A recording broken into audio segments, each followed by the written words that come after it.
a couple of things at the top, and then I'll get to your questions. I can announce that Secretary Kerry will be traveling to London. He'll be leaving later this afternoon. He'll be there January 13th through 15th, and he'll meet with Saudi Foreign Minister Adel Al-Jubeir, where they'll discuss a range of issues, bilateral and global issues, including obviously Iran and the ongoing crisis in Syria. Also wanted to touch on a readout of yesterday's meetings with the Philippine Foreign Minister and Minister of Defense. Yesterday, as you all know, Secretary of State John Kerry and U.S. Secretary of Defense Ash Carter met with Philippine Secretary of Foreign Affairs Albert Del Rosario, as well as the Secretary of National Defense Voltaire Guzman on January 12th for the U.S.-Philippines 2+2 ministerial dialogue, and that was here at the Department of State. Secretary Kerry welcomed the recent Philippine Supreme Court's decision to uphold the Enhanced Defense Cooperation Agreement, which will further strengthen the U.S.-Philippine relationship, and the two sides also reaffirmed their commitment to the U.S.-Philippines alliance and mutual defense. They discussed strategic and security issues of concern, including maritime and territorial issues in the South China Sea, as well as ways to enhance defense and security cooperation. They noted ways to build a stronger and more robust economic partnership through increased bilateral trade and investment. And the secretaries also previewed the upcoming special U.S.-ASEAN summit, which will take place in Sunnylands, California, and expressed their commitment to implement the Paris Agreement to combat climate change. Just a side note, Secretary Kerry and Secretary Del Rosario continued their discussions on these same themes during a follow-up meeting held on Wednesday morning here at the State Department. I do want to note some concerns about ongoing crackdown against lawyers in China. After holding them for 6 months, Chinese authorities are now reportedly charging lawyers from the Beijing Feng Rui law firm with now state subversion. These lawyers, such as Zhou Shufeng and Wang Yu, as well as Li Heping, now face sentences ranging from 15 years to life imprisonment for their efforts to represent clients, including a number of prominent human rights activists. The United States urges China to drop these charges and immediately release these lawyers and others like them detained for seeking to protect the rights of Chinese civilians, or citizens rather. And with that, I will hand it over to you, Matt, for your first question.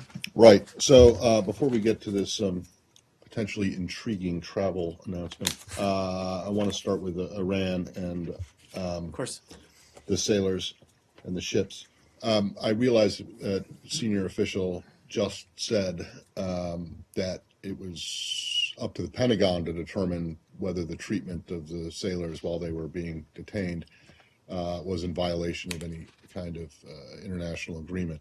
But my question is this being investigated by the Pentagon or the State Department?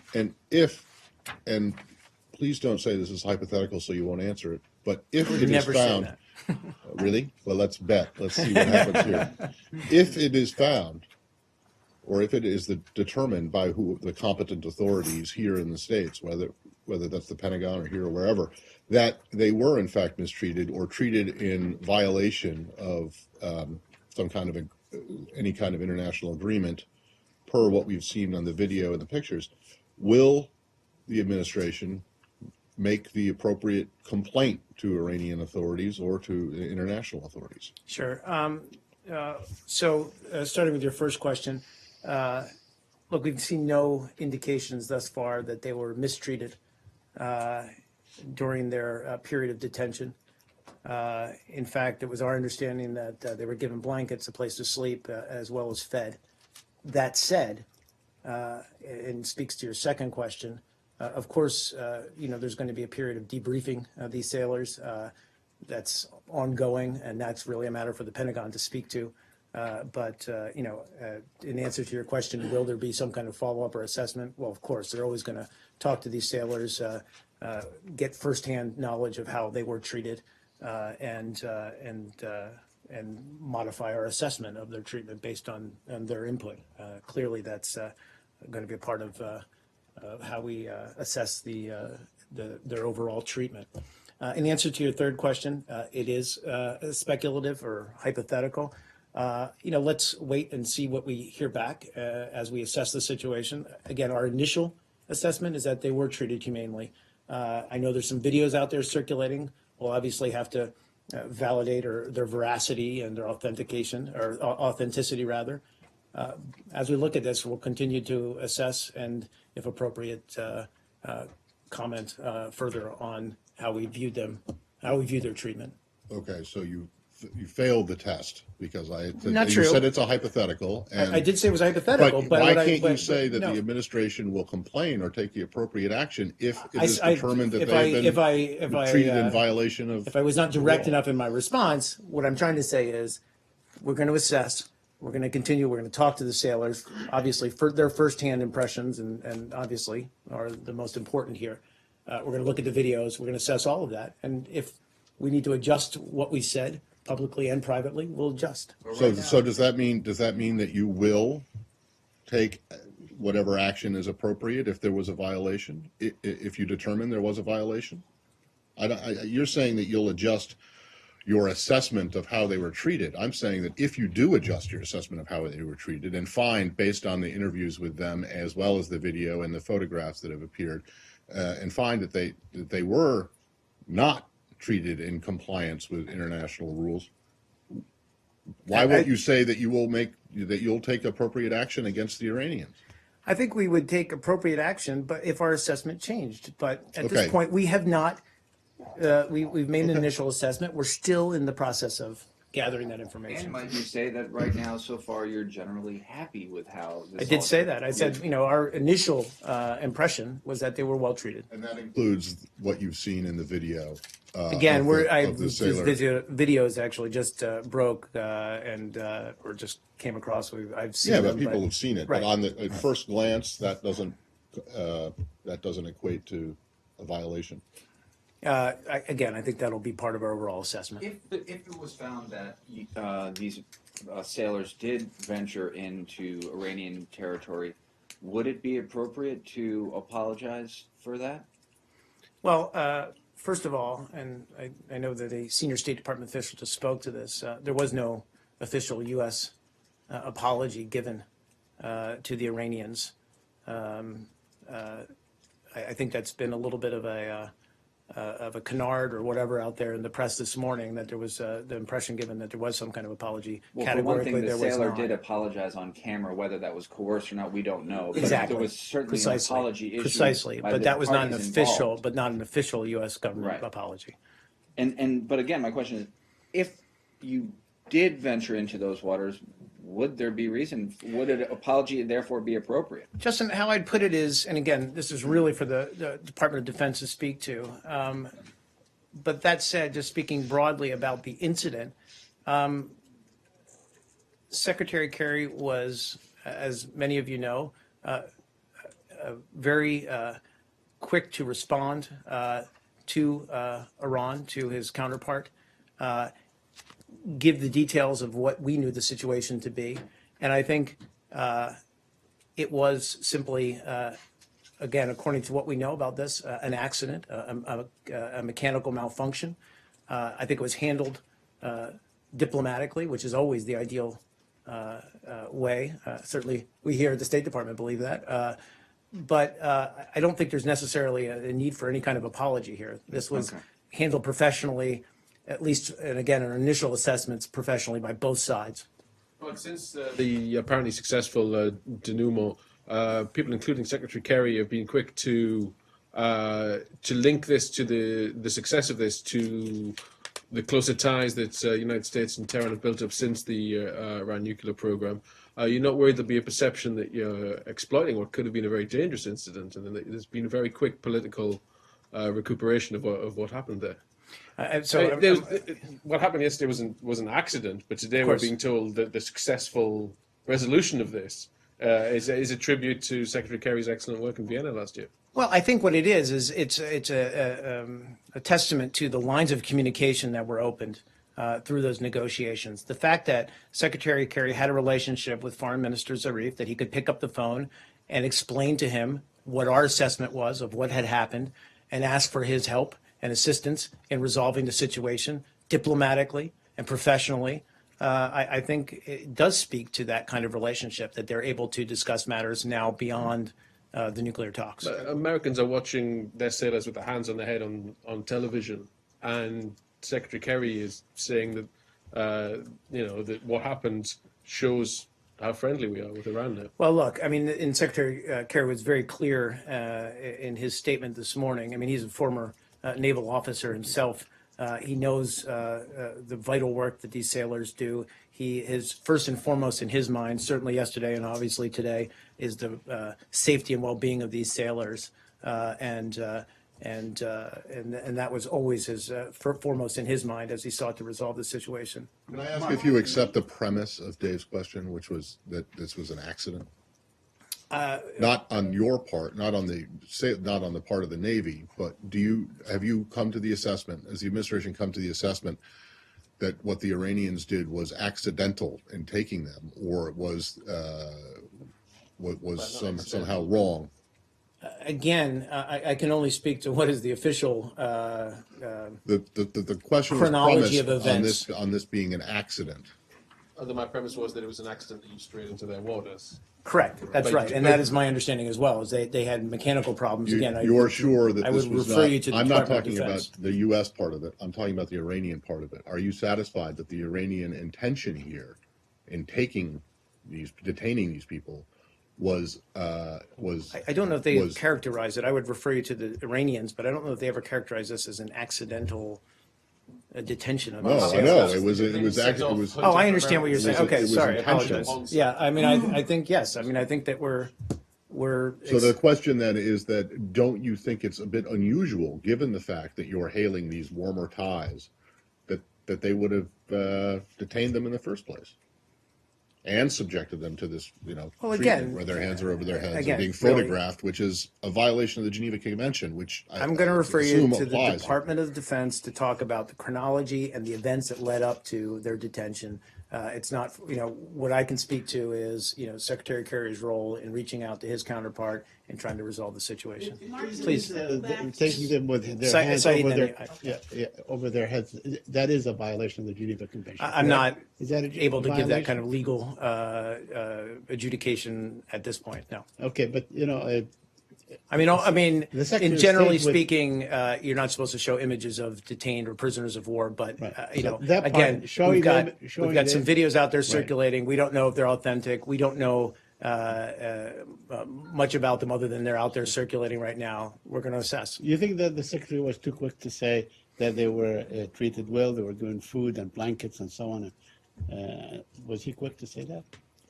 No, I think again, the secretary is a former naval officer. He has, he understands more than anyone, as I said, the role that these sailors play, and the risks that they take. But certainly, I think he was just providing his assessment that the Iranians, at least from our initial assessment, appear to have handled this professionally. My last one is really a quick one. Sure. Now, there are a lot of reports that basically this illustrates a conflict within Iran itself between the Revolutionary Guard and the government. Do you agree with that assessment? Well, I'm not going to agree or disagree with that assessment. That's really something for the Iranians to speak to. If you say, as you just did, Sorry. sorry, Pam, this will be really quick. If you just did, that it is a violation of the Geneva Convention for the photographs and the films to be taken, how can you say that you don't know or you don't think that they were mistreated? Again, Matt, But generally speaking, if what we have seen on Twitter and on the TV is a violation of the Geneva Convention, I don't understand how you can say that your initial indications are that they were not mistreated. I'm going to let legal professionals make any kind of evaluation or assessment as to A, the authenticity of these videos, and B, whether there are any kinds of violations. of Is it your Geneva understanding that the Conventions. Geneva Convention would apply in this in this kind of a case? That's also unclear to me. Please, Pam. Mark, I want to circle back to the apology for just a moment. Yeah, You sure. mentioned that efforts are still underway to authenticate some of these videos, but you also seem pretty clear in saying the portion in which a sailor appears to apologize for the incident did take place, and that was something that was broadcast by Iranian TV. Are you confirming that that is authentic? And then secondly, what is your response, even if the U.S. did not issue an official apology, what is your response to this apology coming from the sailor? Well, first of all, no, I'm not trying to say that was authenticated, that we stood, behind that actual piece of video in any way, shape, or form. Again, we're still assessing whether these videos are authentic or not. And certainly, as I said, the Department of Defense, the Pentagon, will be debriefing these sailors about the conditions under which they were detained. So, frankly, it's premature for me to really get into much detail about how they were treated as well. Other than, as I said, our initial assessment was that they were treated humanely, provided with blankets, food, etc. Thirdly, I forget the last part of your question. Sorry, I apologize. What is your reaction? Okay, if on the apology. Yes. Again, I think we're going to wait for these sailors to be debriefed, to speak to the appropriate authorities within the Department of Defense. I'm not going to in any make any effort to evaluate from here what he may or may not have said and whether he was under duress when he said it. If only we could speak to a former Navy admiral. Exactly. Maybe we. Too bad. But I'm a former Peace Corps volunteer. Does that help? Please. Turkey. Yeah. Are we Yes. done with Iran? One more Iran. Thanks. I'll get to Yeah, please. Just want to check, will this incident in any way affect the upcoming implementation day of the Iran nuclear deal? Is there Fair any fair concern? question. I mean, honestly, in the background call that was just completed, I think, one of the things that the Secretary was very mindful of yesterday and spoke about it candidly with Foreign Minister Zarif was not just on implementation day, but that this could really become a very quickly escalate into a very sensitive and risky situation. So the fact that we were able to de-escalate, we were able to resolve the situation diplomatically, again, speaks to the fact that we have this dialogue now with the Iranians. So to answer your question more directly, no, we don't see this as being any impediment. Talk about implementation day, then. Of course. Stay there. The Secretary, in his comments this morning, suggested that it was coming imminently. How imminent does the U.S. see it, and when it happens, what should we expect in terms of announcements from the U.S. government about sanctions relief? In terms of sanctions relief. Yeah. Okay. I mean, all that is spelled out under the JCPOA. And all of that, as we've said, will be part of the immediate days after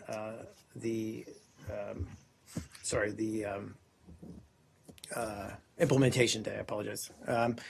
I don't have an exact date on implementation day. The Secretary said it was imminent.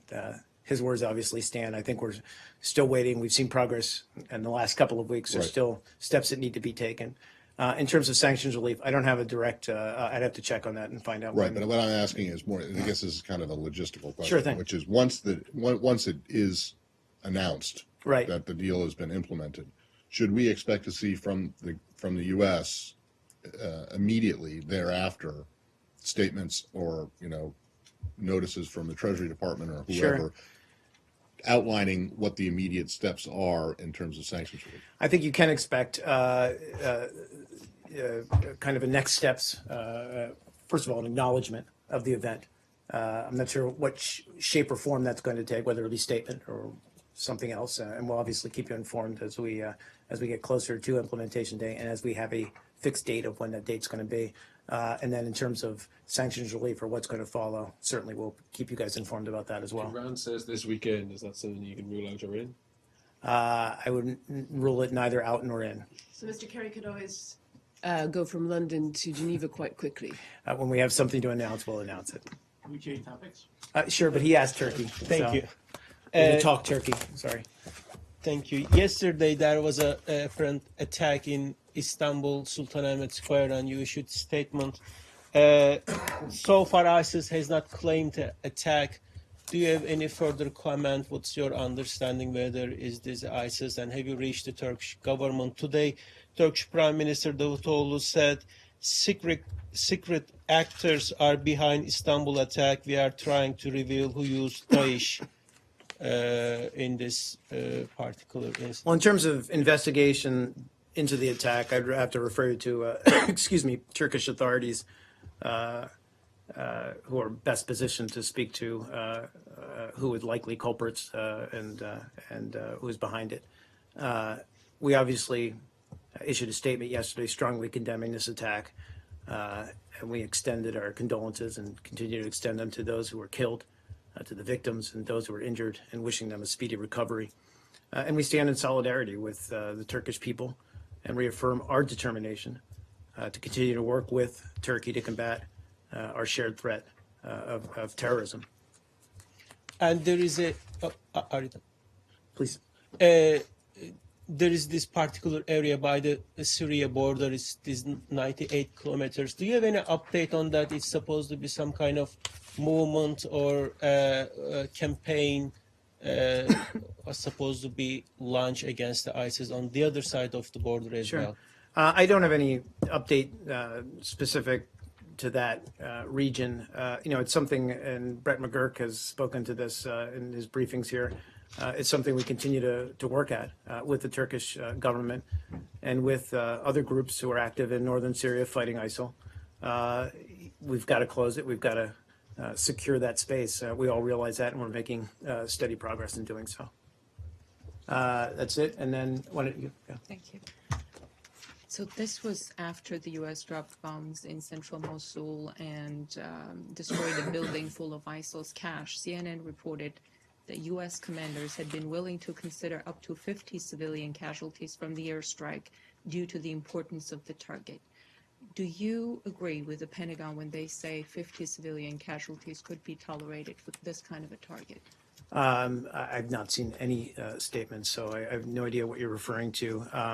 Look, we always say that, and we both say it and through our actions, I think, live up to it, is the fact that we seek to minimize civilian casualties in any kind of military action or airstrike that we undertake.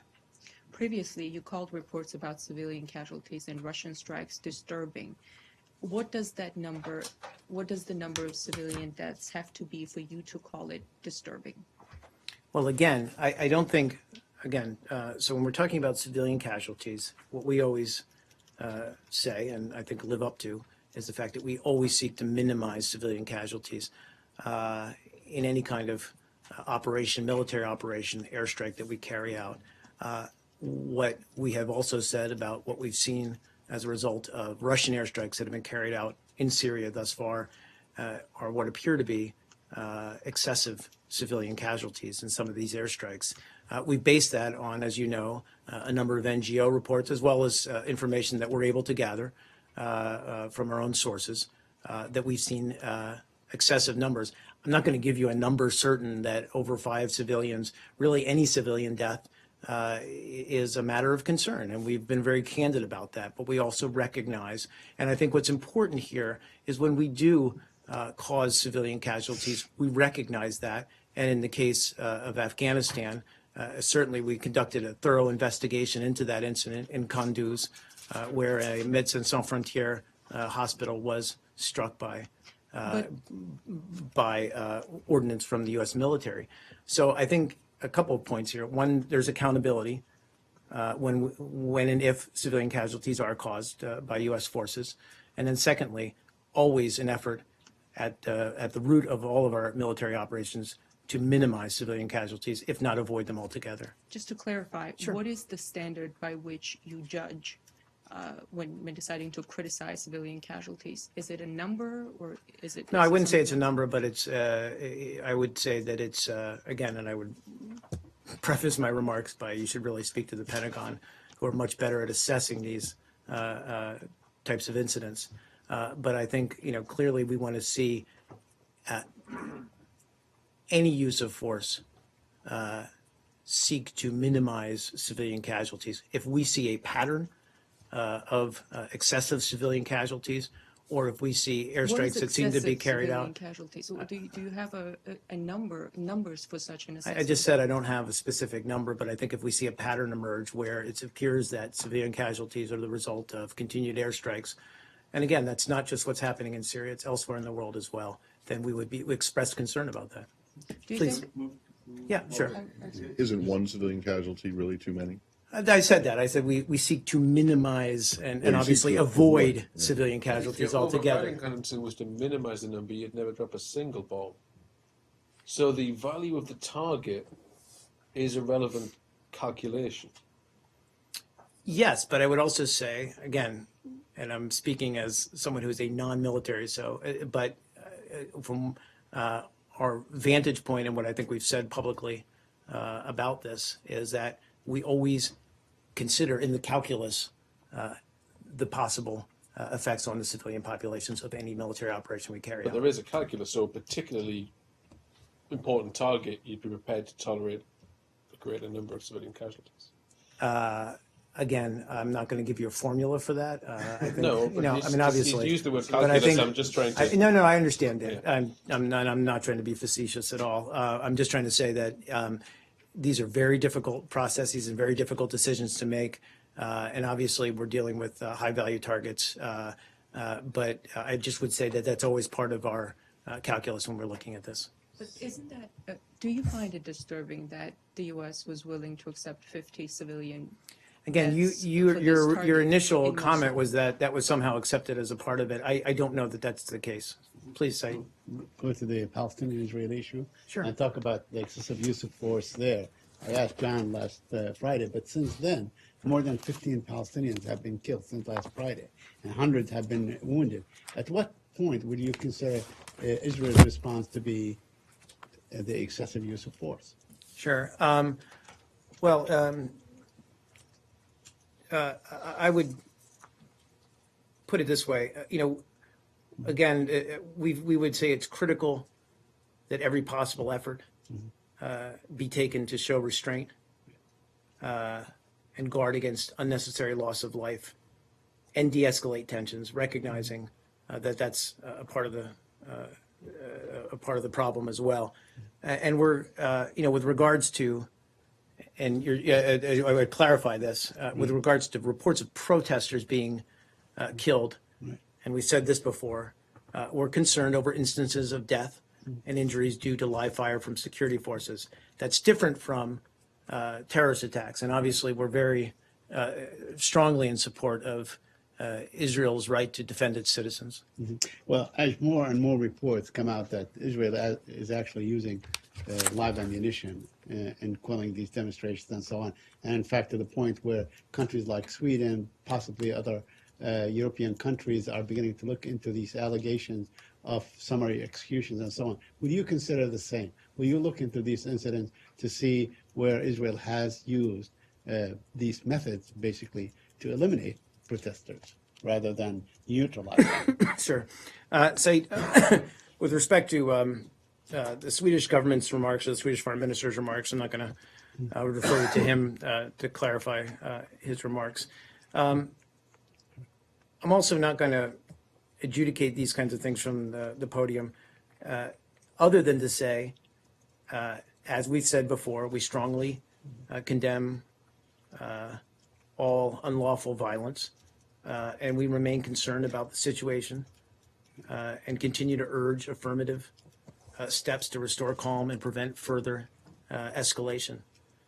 So again, back to my original point about excessive force against protesters, it's critical that every possible effort be taken to show restraint and to de-escalate tensions. And my last question sure. On the Palestinian-Israeli Yeah. issue. I mean, lately in high-profile speeches such as the State of the Union, other speeches by the course. Secretary of State and so on, there is no mention whatsoever of the Palestinian-Israeli issue or the pursuit of peace or a peace process of some sort. Is it completely off the radar or off the sort of the attention focus by the administration? It's never off our radar, and certainly not this secretary's radar. As you know, he's worked tirelessly in the pursuit of Middle East peace in the past. He continues to remain engaged, speaking with both sides. Again, we want to see affirmative actions and steps taken to de-escalate tensions and would lead to the possibility of beginning such a process in the future. That's never off our diplomatic radar. Please, sorry, go ahead, Arshad, I apologize. I know this was. You said go back to Iran? Yeah, I know this was addressed at Yeah. great length in the background call, but I want to ask a question that I don't think was quite touched on there. Sure. There have been a whole series of events in the last few weeks, months, where the United States could have found itself directly at odds, or has found itself at odds with things that the Iranians have done.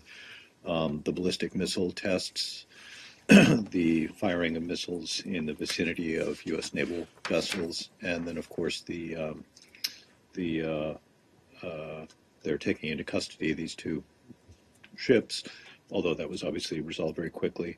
Can you give us a sense of what, if anything, the Secretary has tried to do to preserve a cooperative working relationship on issues not related to the nuclear deal? Has he made any kind of a concerted effort to make sure? I mean, many people have said, well, you have a line of communication. I get that, but has he made any kind of a concerted effort to make sure that even where you do have differences, they don't get out of hand? Sure. Well, a couple of thoughts on this. We shouldn't undersell the value of that, just having that line of communication. Like I said yesterday, when we received our initial reports about this incident, the Secretary was able to, once he collected information from our side, from various interagency folks, he was able to reach out to his counterpart and have a very frank and honest exchange, and specifically, make the point that this was either an opportunity for both countries or a possible situation that could escalate. And just having the value of that, or having the ability to reach out like that, frankly, at a moment's notice, is invaluable and is frankly essential to this kind of real-time diplomacy. So that's a direct result of these Iran nuclear negotiations. Now, we've also been very cautious to say that none of us have rose-colored glasses on. None of us believe that, suddenly once we reach implementation day, that a whole new world is going to open up and we're suddenly going to cooperate with Iran. And we retain the ability through sanctions, both unilateral and through the UN Security Council, to penalize them for bad behavior writ large. And we know that they're still, playing a role that's, shall we say, less than productive in many countries, including Syria. But, there is at least the beginnings of an ability to at least talk to Iran about issues like Syria and get a political process in play that they buy into. So that's, again, significant. I don't want to oversell it by saying that, we're, that all is forgotten or forgiven and we're ready to move on and make progress by leaps and bounds. But this is a long game, and I think that that these kinds of lines of communication and ability to talk beyond the scope of the nuclear agreement are promising. And just one other one for me on this, Yeah. and I apologize if this was in the briefing, parts of which I did not hear. Did the secretary ever say that, or suggest, or hint, or that implementation day could be jeopardized if the sailors were not returned promptly? I think you made the point that, and I was not on these conversations. I think he did make the point that this is an opportunity for both countries to show that they could rise above a situation like this and resolve it peacefully and diplomatically. I don't think he necessarily spoke specifically about how this might threaten implementation day, but I can't confirm that. Since we're back on this, can I ask you a question? Yeah. What does it say to you that in a relatively short period of time, the secretary and Foreign Minister Zarif managed to resolve this situation, and over the course of 5 or so phone calls, and yet over the course of 3 years and many more face-to-face and face-to-face meetings and telephone calls, at which you guys say he raises the cases of the detained American civilians in Iran on every occasion, that has not yet been resolved. What does that say to you? Zarif Sure. apparently delivered here, and on these other cases, he either hasn't delivered or you haven't made as forceful an argument, and I think you would reject Well, that. yeah, I was about to say on the second point, I know the secretary at every Exactly. occasion So- raises. So what gives? Our side of this equation or our side of this story. We believe they should be home yesterday. We continue to make that case. We continue to call on the Iranians to release these individuals. I can't speak to the inner workings of the Iranian judicial system or even the political system that they can't resolve this issue and return these individuals home. It's our strong belief that they should be released immediately and be home with their families. Right. But I'm not going to draw a comparison. between Okay, the two. but you say you shouldn't undersell the value of this line of communication, and But shouldn't you also not oversell it? When And if I didn't make that clear, I said that. I said nobody's under any illusions that all is forgiven. We can move forward into a bright, sunshiny future. well, you're not at all concerned. And I think and I think we sorry, Matt, I'm not trying to speak over you, but I think we're clear-eyed about the challenges that remain in the relationship, and that's one of them. But you're not at all concerned that the hailing of this diplomatic triumph by administration officials in all over town, not just here, but the Pentagon and the White House as well, is not overselling the value of this line of communication when on issues such as the detainees, the civilian detainees, the bad acts in the region, the missile tests, this line of communication hasn't produced anything. It's a legitimate point, and Arshad raised it as well, and you have as well, to say we still have issues of serious concern with Iran, and we need to work at resolving. Okay, those but you issues. don't think you're not, no one's concerned that you're overselling the value of the line of communications. That's my question. Right, no. Okay, then one very brief one on the trip. Guys, I'm sorry, On I can take a. on Saudi Arabia. Sure. Do you expect, you've seen perhaps that the sister of the imprisoned blogger has been released on bail. I'm wondering if you have any comment on that and whether or not you know if it will be raised, or this whole issue of human rights in London with Foreign Minister Jubeir. So you're talking about Samar Badawi, right, who is the 2012 recipient of the International Women of Courage Award. Yes, we are aware of reports that she was detained yesterday for questioning and has subsequently been released. We're in the process of trying to get more information about the incident and the case. We're aware of reports that she was detained related to questions about postings on her husband's social media account, but frankly, at this point, we can't confirm those details.